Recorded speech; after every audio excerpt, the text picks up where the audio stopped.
आज हम लोग क्लास 11 के बिजनेस स्टडी का पार्ट 2 लेकर आए हैं। जैसा आपको यहाँ पे दिख रहा होगा, ये जो है पार्ट 2 है क्लास 11 के बिजनेस स्टडी चैप्टर नंबर 11। ठीक है, पार्ट 1 मैंने करा चुके हैं जिसका नाम था रिटेन अर्निंग। पार्ट 2 जो है वो इसका नाम है ट्रेड क्रेडिट। ठीक है, ट्रेड क्रेडिट को हम लोग ट्रेड ऑन क्रेडिट भी कहते हैं। ठीक है, अब देखिए ट्रेड क्रेडिट होता क्या है। ऐसे ये पर्पज़ नहीं मेरा पढ़ाना, क्योंकि मेरा पर्पज़ जो है उसकी मेरिट्स और डिमेरिट्स पढ़ाना होता है। ठीक है, ऐसे क्या होता है ध्यान दीजिएगा। ट्रेड क्रेडिट का मतलब होता है credit extend by one trader to another for the purpose, आप डायरेक्ट लिखिए, for the purchase of goods and services. ये इसकी डेफिनेशंस होती है। ठीक है, तो देखिए डेफिनेशंस में लिखा गया है कि ट्रेड क्रेडिट का मतलब क्या होता है। Credit extend by one trader, जब एक ट्रेडर, एक व्यापारी जब दूसरे से कुछ खरीदता है, और कैसा खरीदता है, उधारी खरीदता है। तो ख़रीदने के लिए हमारे पास दो चीज़ होती है, एक गुड्स होता है, दूसरा सर्विसेज होता है। उसी को हम ट्रेड क्रेडिट कहते हैं। और ट्रेड क्रेडिट का दूसरा नाम सेंट्री क्रेडिटर है, और इसका तीसरा नाम आपको ये है अकाउंट्स पेबल। ठीक है, I hope this is clear to you. लेकिन हमें क्या पढ़ना है, मेरिट्स और डिमेरिट्स। मतलब हम जब ट्रेड क्रेडिट को लेते हैं बिजनेस के अंदर, अगर हमें ट्रेड क्रेडिट की फाइनेंस की ज़रूरत हुई तो हमें उसकी क्या अच्छाइयाँ हैं और उसकी क्या बुराइयाँ हैं, वो आज हम लोग जानने वाले हैं। ठीक है, तो आइए हम लोग शुरू करते हैं इसके मेरिट्स के बारे में, यानी इसकी अच्छाई के बारे में। तो इसकी जो पहली अच्छाई है वो है convenient and continuous source of funds. मतलब कहने का ये है कि जो कन्वीनियंट का हिंदी मीनिंग होता है आसानी से। क्या होता है, आसानी से। और कंटिन्यूअस का मतलब कभी भी। ठीक है, जो आसानी से और कभी भी जो सोर्स ऑफ फंड हमें मिल जाए उसी को हम ट्रेड क्रेडिट कहते हैं। तो इसकी सबसे बड़ी अच्छाई यही है कि जब चाहें आप इसको आराम से, ठीक है, और जितना आप चाहें आप इसको रेज कर सकते हैं। आइए point number 2, readily available in the case of credit worthiness of the customer is known to the seller। कहने का मतलब कि जब एक सेलर किसी बायर या किसी परचेज़र को उधारी गुड्स को सोल्ड करता है तो वो उस परचेज़र की क्या देखता है, क्रेडिट वर्दीनेस।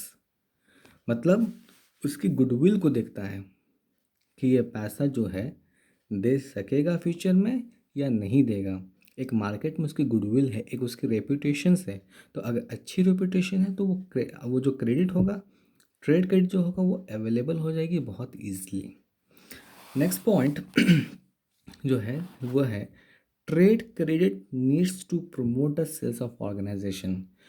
जिस परचेज़र के पास, जिस बायर के पास ख़रीदने के लिए गुड्स नहीं था, लेकिन उसने ट्रेड क्रेडिट के ज़रिए उसने गुड्स को ख़रीदा अपने बिजनेस में, उसकी वजह से उसके बिजनेस के अंदर या उसके ऑर्गेनाइजेशन के अंदर क्या प्रमोट्स हो जाएगी, क्या बढ़ जाएगा, सेल्स बढ़ जाएगा। ठीक है, पॉइंट नंबर 4 जो है वो है expected rises in this sales volume in the near future, it may use trade credit to finance the same. आप पहले इतना समझ लीजिए और फिर इसको आसानी से हम लोग समझ लेंगे। इसका मतलब ये हुआ कि अगर मान लीजिए कि आपको ऐसा लग रहा है जैसे कि कोई त्यौहार आने वाला है, मान लीजिए आपको दिवाली आने वाली है। ठीक है, तो दिवाली है, छठ है, दशहरा है, कोई भी त्यौहार आने वाला है। तो मान लीजिए कि ये दशहरा आने वाला है तो उसमें लोग नया कपड़ा खरीदते हैं। तो उसमें सेलर को लग रहा है, ठीक है, कि कपड़े की जो सेलिंग है वो बढ़ेगी, लेकिन उसके पास पैसा नहीं है उतना कि वो कपड़ा लाए। तो वो ट्रेड क्रेडिट के हेल्प से नियर फ्यूचर कि जो डिमांड है उसको वो सेटिस्फाइड कर सकता है। तो इसकी सबसे बड़ी अच्छा यही है कि पैसा ना होते हुए भी हम फ्यूचर की डिमांड को सेटिस्फाइड कर सकते हैं।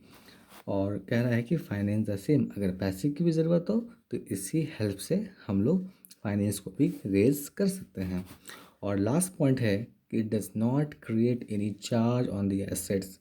कहने का मतलब ये हुआ कि आपने किसी से ट्रेड क्रेडिट लिया, तो जब आप ट्रेड क्रेडिट लेते हैं तो वो आपसे कोई कोलेटरल सिक्योरिटी जैसे मॉर्गेज हुआ, प्लेज हुआ, जिसको गिरवी कहते हैं, वो नहीं रखवाता। वो एक क्या करता है, पेपर वर्क करता है, जिसको हम लोग बिल्स कहते हैं या प्रॉमिसरी नोट कहते हैं, वो बनवा के छोड़ देता है। कोई आपसे संपत्ति as a mortgage, as a pledge, as a collateral security नहीं रखता है। इसका मतलब ये हुआ कि एनी चार्ज मतलब कोई चार्ज नहीं है। आइए, तो हम लोगों ने मेरिट्स का क्या किया, पढ़ लिया है। मेरिट्स के 5 पॉइंट हैं।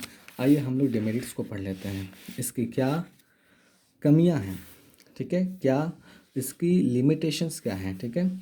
तो कह रहा है कि पहला point, availability of easy and flexible trade credit. मतलब आपको ये पता है कि ये बहुत आसानी से हमें प्राप्त हो जाता है। May induce a form to indulge in over trading which create risk. कहने का मतलब ये हुआ कि अगर ये बहुत आसानी से प्राप्त हो जा रहा है तो इस आसानी से मैं बहुत ज़्यादा ट्रेड क्रेडिट क्या किया, रेज कर लिया। इतना कर लिया कि जो मेरे कैपेसिटी से बाहर है, ठीक है, और मैंने उससे ओवर ट्रेडिंग कर लिया जो मुझे भविष्य में क्या कर सकता है, रिस्क क्रिएट कर सकता है, ठीक है। ये चीज़ समझिएगा। Next point, only limited amount to funds can be generated through the trade credit। कह रहा है कि ओनली लिमिटेड, मान लीजिए कि आप ट्रेड क्रेडिट से ज़्यादा बड़ा अमाउंट नहीं आप रेस कर सकते हैं। मान लीजिए कि आपको बिजनेस में 5 करोड़ की ज़रूरत है, ठीक है, भले ही आपकी मार्केट में बहुत अच्छी गुडविल है, रेपुटेशंस है, लेकिन कोई भी आपको 5 करोड़ का ट्रेड क्रेडिट नहीं दे सकता है, ठीक है, बात समझिएगा। And next last point, it is generally a costly source of funds as compare to other sources of business finance. Other source of business finance, ठीक है। कह रहा है कि ट्रेड क्रेडिट जो फाइनेंस का ज़रिया है वो बहुत महंगा है। Other source of business finance like मतलब हुआ आपको लोन हुआ, ठीक है, इशू ऑफ शेयर हुआ, डिवेंचर हुआ, बॉन्ड्स हुआ, इससे महंगा कौन सा सोर्स है, ट्रेड क्रेडिट। कहने का मतलब क्या हुआ कि आपको मार्केट में ट्रेड क्रेडिट तभी मिल पाएगा जब आपके मार्केट में आपकी अच्छी गुडविल हो, अच्छा रेपुटेशंस हो, ठीक है, आप पेमेंट टाइमली करते हैं, ठीक है। तो उस गुडविल को, उस रेपुटेशन को बनाने में काफ़ी वक्त लग जाता है आपको, ठीक है। लेकिन इनमें अदर सोर्स ऑफ बिजनेस में क्या हो गया, आपको शेयर इशू करना है, आप आराम से कर लीजिए, ठीक है, बॉन्ड इशू करना है, आराम से कर लीजिए, लोन लेना है, आराम से कर लीजिए, इसमें कोई गुडविल की ज़रूरत नहीं होती है। लेकिन ट्रेड क्रेडिट में गुडविल की ज़रूरत होती है, जिसको बनाने में काफ़ी आपको पैसा खर्च होता है और काफ़ी वक्त भी लग जाता है इसको रेस करने के अंदर, ठीक है। तो आपको मैंने ये चीज़ क्लियर कर दी। आशा करता हूँ कि ये वीडियो आपको समझ आई होगी। अब हम लोग पार्ट 3 लेकर आएंगे नेक्स्ट वीडियो में। Thank you for watching.